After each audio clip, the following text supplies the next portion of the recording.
Hello বন্ধুরা, আশা করি সবাই খুব ভালো আছো। আচ্ছা, দেখো দেখতে দেখতে কিন্তু শীতকাল চলে যাচ্ছে, আস্তে আস্তে গরম চলে আসছে।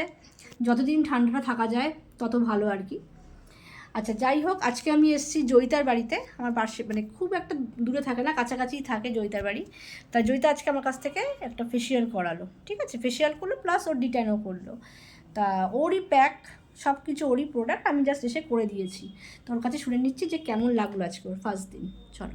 জয়িতা আর আমার মানে ফেসিয়াল করতে এসেছিল দিদির মানে একজনের কাছ থেকে, মানে আমার একটা পরিচিত দিদির কাছে, ওনার নাম শোনা, তো আমিও ওনাকে বুক করে নিয়েছি।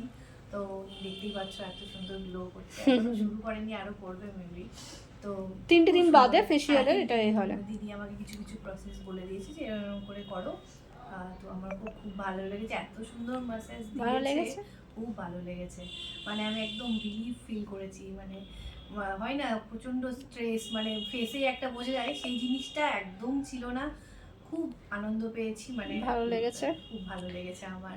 থ্যাংক আসলে ইউ ও খুব দিদি। অল্প বয়স তো, ওই জন্য ওর হ্যাঁ স্কিনটা আরও বেশি গ্লো করছে। হ্যাঁ হ্যাঁ মানে অ্যাকচুয়ালি কি, বয়সটা যত অল্প হয় স্কিনটা আলাদা গ্লো আসে। ঠিক ঠিক ঠিক। ঠিক আছে, ভালো থেকো জয়িতা। চলো, টাটা, গুড টাটা। নাইট।